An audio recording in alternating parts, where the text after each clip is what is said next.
जहां पर चीन के एक वैज्ञानिक ने बड़ा दावा किया है।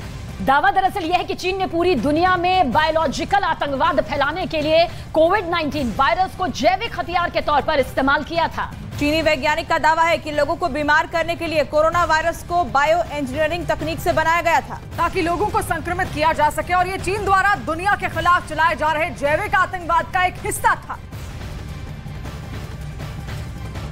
तो कोरोना वायरस को लेकर चीन एक बार फिर से बेनकाब हुआ है और खबर ये सामने आ रही है कि चीन ने कोरोना वायरस को बायो वेपन के तौर पर इस्तेमाल किया था और पूरी दुनिया को घातक कोरोना वायरस का शिकार बना दिया।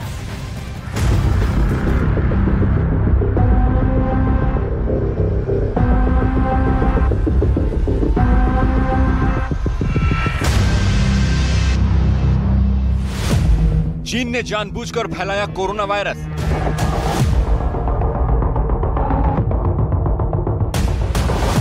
वुहान के रिसर्चर का बहुत बड़ा दावा।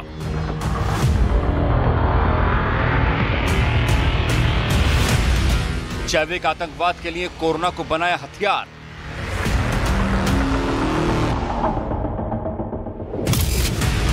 कोरोना वायरस को लेकर चीन पर कई सवाल उठते रहे हैं।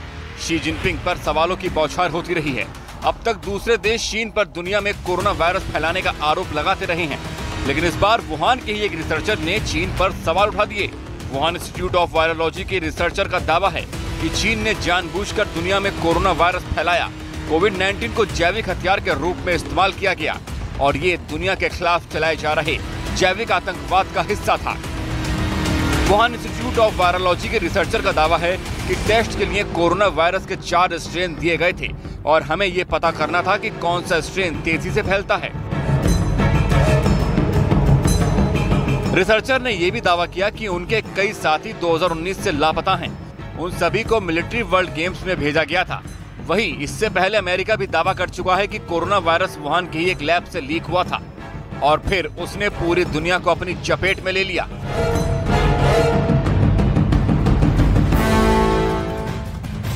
वहीं पुतिन से जुड़ी एक ऐसी खबर कि जिसने 52 देशों को अलर्ट कर दिया है। खबर यह है कि व्लादिमीर पुतिन बीच युद्ध से गायब हो गए हैं। वैगनर ग्रुप की बगावत के बाद पुतिन कहीं अंडरग्राउंड है और वहीं से रिकॉर्डेड बयान जारी कर रहे हैं और फिलहाल वैगनर की बगावत के बाद हुआ विवाद थमता हुआ नजर आ रहा है। तो रूस में तख्ता पलट वाली साजिश टल जरूर गई है, लेकिन अब आगे क्या होने वाला है? अब पुतिन क्या करने वाले हैं? पुतिन के गायब होने की असली कहानी आखिर है क्या?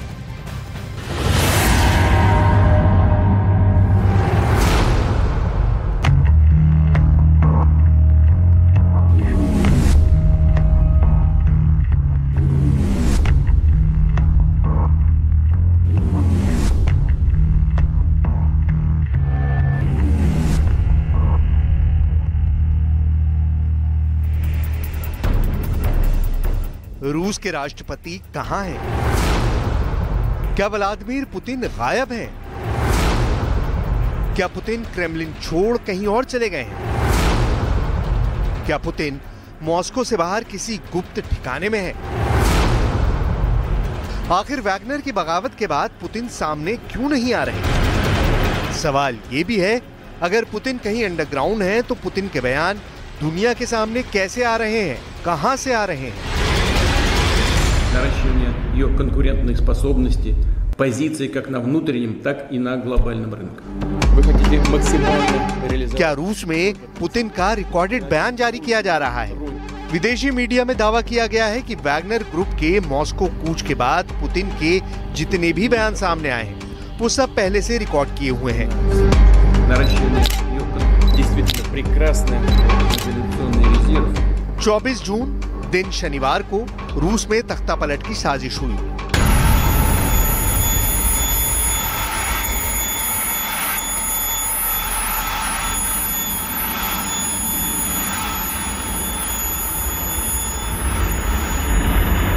पुतिन का पालतू कहा जाने वाला वैगनर का चीफ प्रिगोजिन बागी हो गया। पुतिन की प्राइवेट आर्मी कहा जाने वाला वैगनर ग्रुप बगावत पर उतर आया। पुतिन की सेना के खिलाफ वैगनर ग्रुप सशस्त्र विद्रोह का बिगुल बजा दिया। वैगनर ने दावा किया कि उसके लड़ाकों ने रूस के रोस्टोव शहर और मिलिट्री हेडक्वार्टर पर कब्जा कर लिया है। इसके बाद वैगनर लड़ाकों और बख्तरबंद गाड़ियों का काफिला मॉस्को की तरफ कूच करता हुआ दिखाई दिया।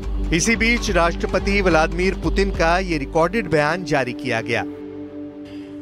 Как президент России и верховный главнокомандующий, как гражданин России сделаю все, чтобы отстоять страну, защитить конституционный строй, жизни и безопасности, свободу граждан. Тот, кто организовал и готовил военный мятеж, кто поднял оружие на боевых товарищей, предали Россию и ответят за это. А тех, кого пытаются втянуть в это преступление, призываю не совершать роковую и трагическую, неповторимую ошибку. वैगनर का विवाद थम गया, रूस में तख्ता पलट टल गया, लेकिन अब आगे क्या होने वाला है? अब पुतिन क्या करने वाले हैं? पुतिन ने क्या कोई खुफिया प्लान बनाया है? क्योंकि दावा किया गया है कि वैगनर ग्रुप के विद्रोह के बाद से पुतिन अब तक सार्वजनिक रूप से कहीं दिखाई नहीं दिए हैं। आखिर पुतिन दुनिया के सामने क्यों नहीं आ रहे? अगर कुछ सामने आ रहा है तो वो सिर्फ पुतिन के रिकॉर्डेड बयान। मंगलवार यानी 27 जून को एक बार फिर से पुतिन का रिकॉर्डेड बयान जारी किया गया। Дорогие друзья, сегодня еще раз обращаюсь ко всем гражданам России. Благодарю вас за выдержку, сплоченность и патриотизм. Эта гражданская солидарность показала, что любой шантаж, попытки устроить внутреннюю смуту обречены на провал. पुतिन के देश के नाम दूसरे संबोधन को जनता के लिए जीत जैसा भाषण बताया गया है, लेकिन पश्चिमी मीडिया की माने तो समस्याएं भी खत्म नहीं हुई हैं, क्योंकि पुतिन ने वैगनर लड़ाकों को रूस की सेना में शामिल होने के लिए कहा था और वैगनर लड़ाके ऐसा नहीं कर रहे हैं। वो अभी भी अपने हथियारों के साथ हैं और वो इस समय जमीनी लड़ाई लड़ने वाले सबसे अच्छे लड़ाकों में से एक है। इसी बीच गौर करने वाली बात यह है कि पुतिन के रिकॉर्डेड बयान तो सामने आ रहे हैं, लेकिन खुद पुतिन अभी कहां है, इसे लेकर कुछ भी बताया नहीं जा रहा। इसी बीच पश्चिमी मीडिया की कई रिपोर्ट्स में दावा किया गया है कि राष्ट्रपति पुतिन का प्रेसिडेंशियल विमान, जिसका आइडेंटिफिकेशन नंबर 1196300 PU था, ने मॉस्को से शनिवार दोपहर 2:16 पर उड़ान भरी। पुतिन के विमान को रडार पर सेंट पीटर्सबर्ग के लिए उड़ान भरते हुए ट्रैक किया गया था, लेकिन टवर शहर के पास से वो गायब हो गया, यानी पुतिन के विमान का रडार से संपर्क टूट गया। हालांकि इस बात की किसी को भी जानकारी नहीं कि पुतिन कहां गए या वो विमान में थे भी या नहीं। इसके बारे में कोई आधिकारिक बयान सामने नहीं आया है। इससे इंकार नहीं किया जा सकता है कि रूस के सामने 23 साल में सबसे बड़ा संकट आया और उस संकट के दौरान पुतिन कहां अंडरग्राउंड हो गए। इसे लेकर आशंकाओं का बाजार गर्म है, क्योंकि पुतिन के पास सेफ हाउस की कमी नहीं। दावों के मुताबिक पुतिन के पास कई प्राइवेट महल हैं। पुतिन के पास काला सागर के किनारे एक विला समेत कई महल हैं। पुतिन अपने होम टाउन सेंट पीटर्सबर्ग में भी किसी गुप्त ठिकाने पर हो सकते हैं, या फिर पुतिन मॉस्को में क्रेमलिन से जुड़ी 17 किलोमीटर लंबी एक खास सुरंग में भी हो सकते हैं, या फिर पुतिन रूस से बाहर किसी दूसरे देश में मौजूद अपने किसी सीक्रेट महल में हो सकते हैं।